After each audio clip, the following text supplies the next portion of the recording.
चिराग पासवान की पार्टी जो है राष्ट्रीय लोक जनशक्ति पार्टी रामविलास क्या चाचा पशुपति पारस जी से मिलेंगे? ये दोनों पार्टियां जो है क्या वो एक हो जाएगी?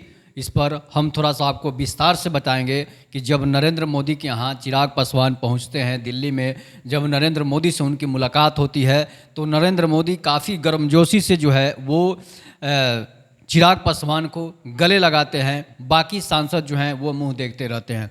लेकिन मैं आपको बताते चलूँ कि चिराग पासवान बिहार की एक ऐसी छवि है जो बिहार का सीएम बनने लायक है, जो बिहार को चलाने की जिसमें जो मद्दा रखता हो, बिहार को चलाने की जिसमें शक्तियां हैं, ऊर्जा है, वैसा है चिराग पासवान का चेहरा। लेकिन मैं आपको बताते चलूँ कि राजनीतिक वजह जो होती है उसकी वजह से चिराग पासवान बिहार के सीएम पद पर नहीं पहुंच सकते हैं। लेकिन मैं आपको बताते चलूं कि बीजेपी जो है उनको कभी ना कभी सीएम पद पर आसीन करा सकती है। वो कैसे करा सकती है इसके बारे में मैंने आपको पहले ही बता चुका हूँ, लेकिन मैं आपको बता रहा हूँ कि चिराग पासवान के चाचा जो हैं पशुपति पारस जी जो हैं, जिनका राष्ट्रीय लोक जनशक्ति पार्टी जो है उनका राष्ट्रीय लोजपा है वो बना चुके हैं, जो कि काफ़ी बड़े बड़े बीजेपी के नेता भी लगे हुए हैं कि ये दोनों पार्टियां एक हो जाए और बिहार की राजनीतिक में इनका जो पैठ है वो बरकरार रहे। इसलिए कि 6 सांसद जो हैं चिराग पासवान मिलाकर उनके पास 6 सांसद हैं। लेकिन जो है पार्टी जब अलग हुई थी, दोनों अलग हो गए थे चाचा और भतीजा। उसके बाद चिराग पासवान जो है अलग हो गए, 5 सांसद लेकर पशुपति पारस जी जो है वो अलग हो गए थे।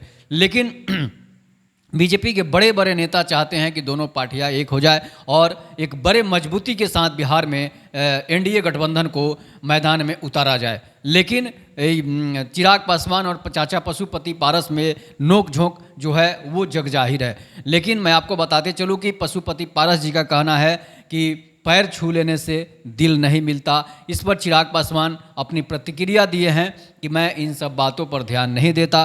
चाचा पारस से मेरी कोई जातीय दुश्मनी नहीं है, मेरी कोई पारिवारिक दुश्मनी नहीं है। इसका मतलब है कि चिराग पासवान जी जो हैं वो दिल खोलकर अपने चाचा का स्वागत करने के लिए तैयार हैं। लेकिन चाचा जो हैं उनकी क्या समस्या है अब वो पशुपति पारस जी ही बता सकते हैं कि क्या समस्या है। चिराग पासवान जो है नीतीश सरकार पर काफ़ी हमलावर हैं। उन्होंने चिराग पासवान ने ये भी कहा है, आपको बताते चले कि जिस तरह से बेगूसराय में घटना हुई है उस पर चिराग पासवान का प्रतिक्रिया आता है कि बिहार सरकार जो है वो निकम्मी सरकार है। बिहार सरकार जो है जिस तरह से बिहार में घटनाएं हो रही है उससे चिराग पासवान काफ़ी दुखी हैं और मणिपुर की घटना पर भी वो दुखी हैं, राजस्थान की घटना पर भी दुखी हैं, बंगाल की घटना पर भी दुखी हैं और बिहार के बेगूसराय में जिस तरह से निर्ममतापूर्वक महिला को नंगा करके घुमाया गया उसके पर चिराग पासवान जो है वो काफ़ी दुखी हैं, जो कि बिहार के सभी लोग दुखी हैं। ऐसी घटना बिहार में नहीं होनी चाहिए। ये मानवता को शर्मसार करने वाली घटना है। और चिराग पासवान का ये भी कहना है कि जिस तरह से बिहार में घटनाएं हो रही है, हत्याएं हो रही है, रेप और बलात्कार हो रहे हैं, उससे नीतीश सरकार को लज्जा भी नहीं आती है, शर्म भी नहीं आती है और नीतीश कुमार की सरकार जो है वो चुपचाप उस सभी बातों को सहन कर रही है। और उसी पर चिराग पासवान जी का कहना है कि 40 में से 40 सीटों जो है वो एनडीए गठबंधन ही जीतेगी। जिसमें मैं आपको बताते चलूँ कि 2019 के चुनाव में भी चिराग पासवान ने कहा है कि 2019 के चुनाव में भी जिस तरह से 39 सीटों पर एनडीए गठबंधन का कब्जा था, फिर वही बात जो है बिहार की जनता अब इस बार जो है 40 से 40 सीटें एनडीए गठबंधन को जिताएगी।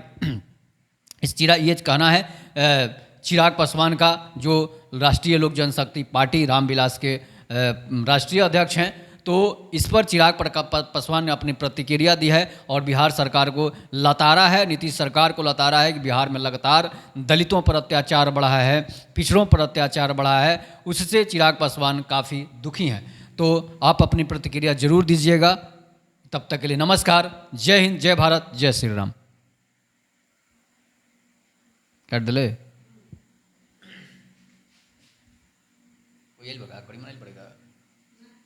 चलो